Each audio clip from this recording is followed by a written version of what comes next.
Okay, sa mga naubusan ng isang road bike na Toxic R-Type, so meron akong bagong i-update sa inyo.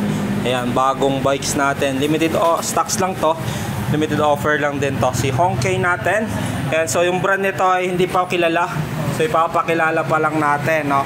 So ito yung alloy frame. Ayan, so Halotech crank na yan. 2x9 speed, naka L2R5. Cassette type, 11 to 28 teeth. Then hub niya is an alloy. Alloy din yung kanyang rim. 24 holes po yan.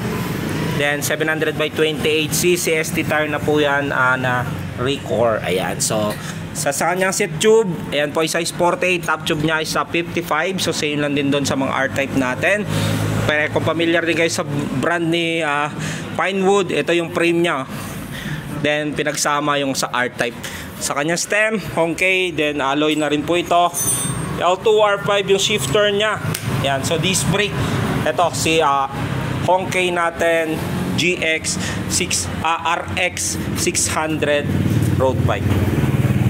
Okay, amazing day mga ka-GMC. So welcome back to my channel. Meron naman tayong bagong iba-bike check. Ayan, so bagong model ng bikes na nilabas dito sa atin. Ayan, ito si Donkey natin na road bike. Ayan, so umpisa na natin i-bike check. Alamin natin yung specs niya, yung price sa market. Ayan, so kung familiar kayo doon sa mga Toxic R-Type natin na mga road bike, so isa ito sa i-offer ko rin sa inyo. Kung mga naubusan kayo, eto na si Donkey natin na road bike. Umpisa na natin i-bike check.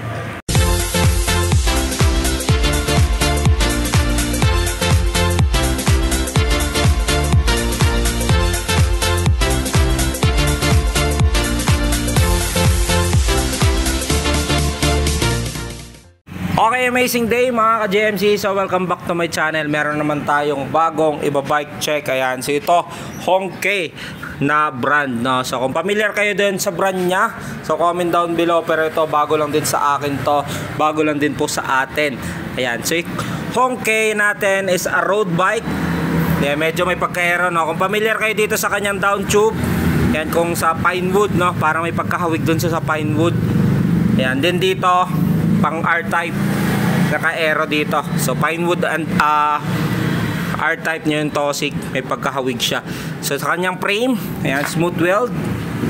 Ayan po, mapapansin nyo, ayan, walang bakas ng kahapon, pinagka-weldingan niya. Dito sa down tube, ayan, dito nakalagay yung Hongkei na brand niya. Hide cable guide, so internal. Ayan o, hide yung H niya, makakaiba. Then dito sa kanyang set tube nakalagay size 48, sa top tube naman niya size 55. Dito nakalagay din po ang RX 600. Ayan po yung model niya, RX 600, no. So baka may magulat na naman, meron kayong road bike na tag 600 pesos. Ayan po, RX 600 po. Ayan po yung mismong model niya. Ayan, so smooth weld po yan, size 48 and 55 yung top tube. Sa kanyang set tube naman, seat post is naka-aero, alloy na rin po yan. Saddle, Hongkei din po ang brand. Ayan, meron siyang nalabasan ng utot sa gitna. Ayan, so may butas. So malambot naman siya pang road bike. Medyo maliit, pang road bike talaga. Okay, dito naman tayo sa kanyang crank. Crank niya is an Halotech na. Ayan, so kung mapapansin nyo, alloy na rin po yan. RPL ang brand. 50-34 teeth.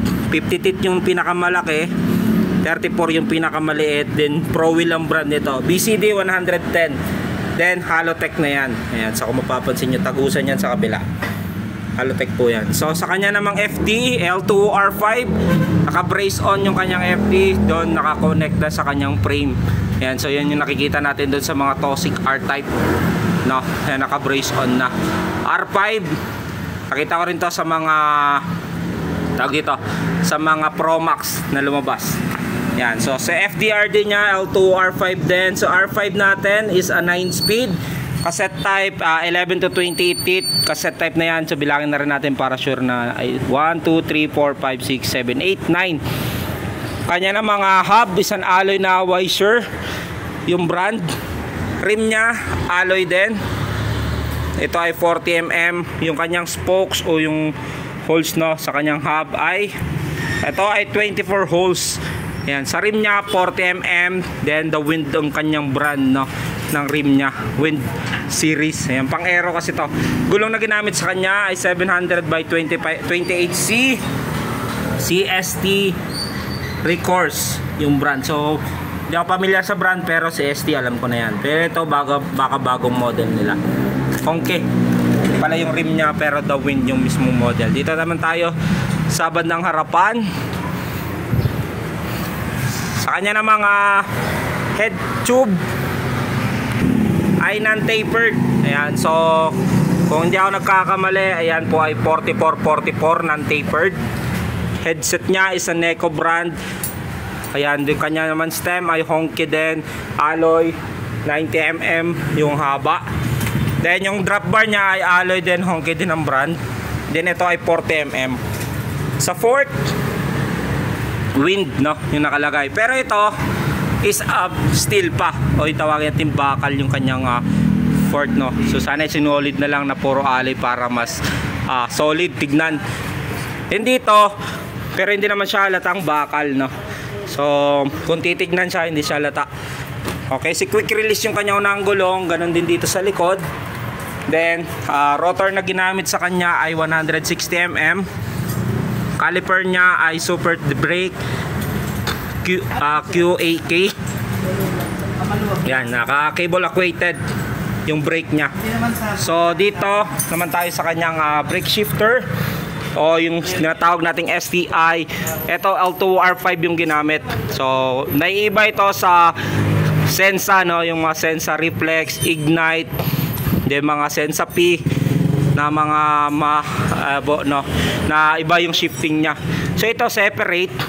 So ito yung brakes nya, ito yung shifting, then ito yung release. So mas madali siyang intindihin, no, lalo sa mga newbie. Compare mo doon sa mga Sensa Reflex na isang click lang brakes nya kasi shifter is pareha, magkasama na. Ayan, so ito naka-separate siya. So same dun sa SRAM, no, doon siya na base Ayan, yung L2. Di lang ako familiar kung saan STI siya nabe-base, no. So comment down below na lang kung saan binagbasihan tong L2 natin na shifter. Basta mga L2, A+, ayan po yung mga pa MTB, yung R5 naman, mga R3, R4, R5. Yan po yung mga pang road bike, no. So okay. So dito yung Honke natin na road bike is napakaangas naman sa tignan, no. So familiar kayo dun sa brand na Toxic R-Type. Then yung sub down tube nya, ito ay familiar din kayo dun sa mga lumabas na Pinewood, hindi kaya Sunpid. May lumabas niyan paras na parehas. Pero ito road bike to. Ayan, so naka-aero na. 48 seat tube, top tube nya is 55. Then ito is alloy na, alloy stem, alloy draft bar, alloy seat post, Halotech crank, cassette type, L2R5 9-speed, alloy yung kanyang hub, alloy rim. Then syempre yung pinakabago, 24 holes lang yan. So mas maganda, no. So yan, so 700 by 28. Lagi naman natin nakikita yan sa mga hub, sa mga gulong natin sa mga road bike. So standard naman mga 28C. Okay, so yan po yung Honke natin na road bike. Yung presyo po niya na 15,900 with 6 freebies, glove tube, machine alarm, slip taillight, battle cage. Ayan. So pwede nyo check out TikTok natin, GMC Bikes Cavite. Ship nationwide tayo kahit saan sulok ng Pilipinas.